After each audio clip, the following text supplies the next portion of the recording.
Bienvenue sur Ordi 94. Windows 10 et votre vie privée. Les options à ne pas oublier et à décocher.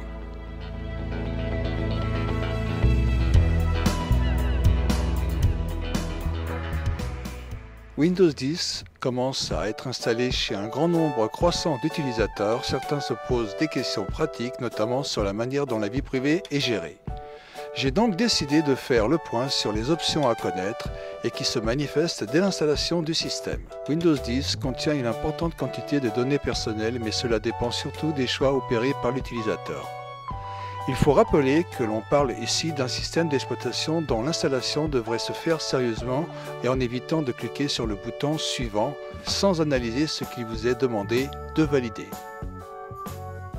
Comme j'ai déjà pu le constater lors de la nouvelle déclaration de confidentialité commune à l'ensemble des produits et services, Windows 10 peut être amené à enregistrer de très nombreuses informations, certaines à des fins statistiques et de diagnostic et d'autres clairement personnelles.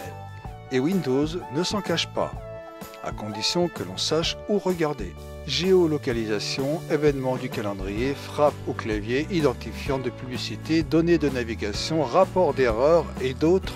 On a tous une option qui permet de contrôler soigneusement ce que l'on souhaite envoyer. Mais tout est activé malheureusement par défaut. Ne pas cliquer trop vite sur les boutons suivants. Le raisonnement de l'éditeur est simple en la matière.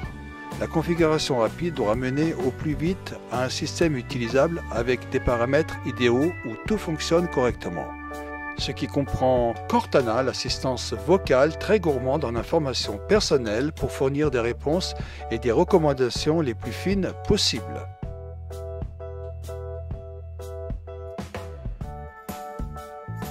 Si vous n'avez pas encore installé complètement Windows 10, je vous invite donc à faire particulièrement attention à la phase de paramétrage proposée avant de commencer vraiment à utiliser le système.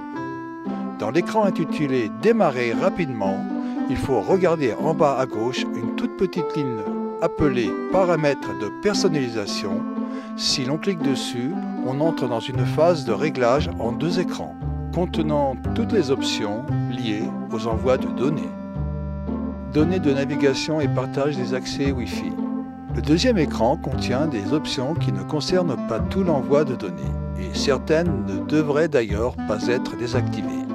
C'est surtout le cas des premières ayant trait à la navigation. Le Smart Screen ajoute une couche de protection en indiquant quand un site ou un téléchargement représente un danger, tandis que la prédiction permet de précharger certaines pages à l'avance en vue de les afficher plus rapidement ensuite. Si les performances ne sont pas une priorité, on désactivera avec plaisir la deuxième option.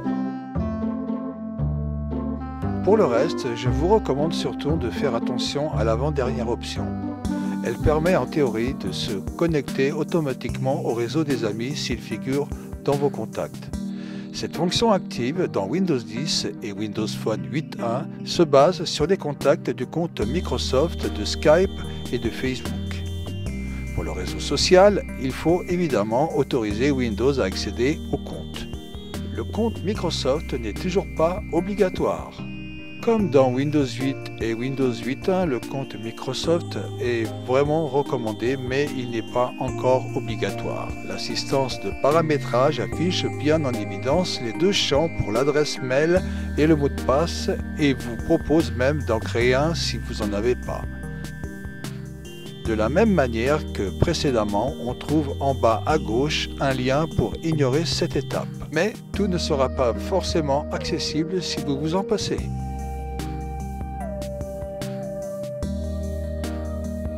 Et si vous aviez déjà tout validé? Si vous avez loupé rapidement les premiers écrans et que vous regrettez ce choix, sachez que rien n'est perdu. Ouvrez le menu Démarrer, rendez-vous dans Paramètres, puis dans Confidentialité.